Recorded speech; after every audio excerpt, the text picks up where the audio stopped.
What up? It's your boy UAG back with another video, and we're gonna be doing a review of Smile 2. And ultimate question: does Smile 2 capture the magic of Smile 1? Let's get into it. So, here we go. The plot of Smile 2 seems very familiar, following the same formula as the first film and similar movies like The Ring and, The Call or whatnot.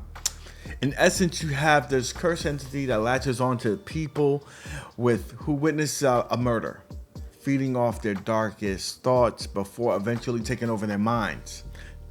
This time around, we follow a pop star who's struggling with drug use and the guilt of being responsible for her boyfriend's death. As she tries to navigate her downward spiral, she witnesses another death and becomes the entity's new target.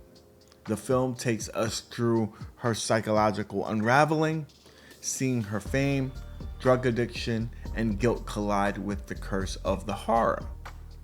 The atmosphere of Smile 2 is as dark and oppressive as the first film, with this melodic gloom hanging over the entire story. It's a great representation of what it's like being trapped in a depressive state where your mind plays tricks on you.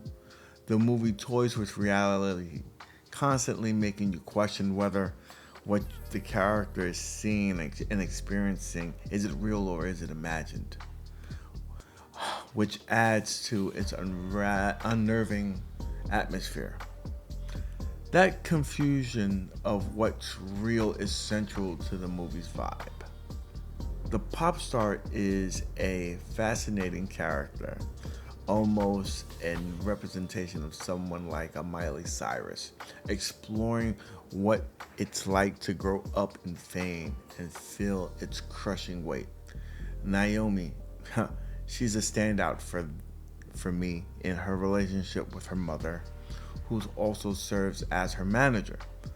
The mom is relentless, pushing her daughter to keep going, not caring about her mental health. It's a complex dynamic. On one hand, you hate her, but then you understand her sacrifices and you feel a little tingle of sympathy. The mother-daughter relationship is core for the film, with the rest of the characters serving as pieces to drive the plot forward. Nothing memorable of any of the characters, to be quite honest with you. Now, the theme and depth of the movie, and at its core, Smile 2 is about a mental health and how negative thoughts can consume and control you if unchecked. I think the film also subtle comments on the dangers of fame and social media, the pressure to represent a perfect image while internally falling apart. The ending hints at how this curse could spread on a larger scale, especially with the concert crowd witnessing the climactic event, implying that the next outbreak may take place on social media since everybody was there recording and whatnot. Now, the horror elements of this film, like the horror in Smile 2, is a mix of jump scares, eerie psychological moments, and some body horror, which was really gruesome. There's some deeply unsettling about seeing people with a twisted smile, especially when no one else seems to notice it. The dreamlike sequences really mess with your head, blurring the lines between reality and nightmares. And there are some gruesome death scenes that leave a lasting impact. The body horror, in particular with the pop star's mother, was vivid and disturbing, and the final reveal of the entity ripping through the pop star's body, opening her mouth to force her to smile, was horrifying. Now, my final thoughts on the movie. Ultimately, I think Smile 2 is a solid attempt to continue the franchise, but it didn't quite stick the landing for me. I like that it focused on a single character, descent into madness, which allows for more depth, but the ending threw me off a bit. By questioning whether everything was in her head, it undoes a lot of the tension built up throughout the movie.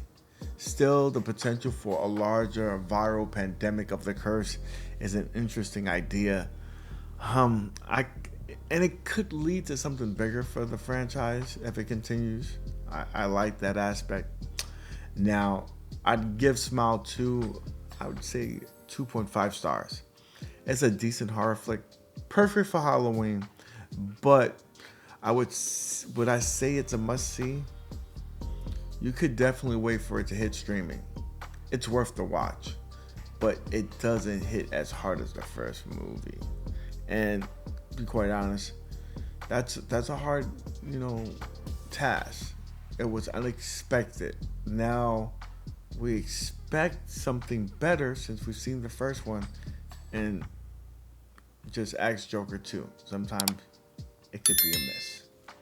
Now, if you like what you heard, definitely hit the like, comment on the video. Tell me whether you're gonna go watch this movie, or you're just gonna wait for it to stream, or you're just gonna give it a pass at all. Subscribe to the channel so you can see other videos like this. Fam, I will see you next time. Peace.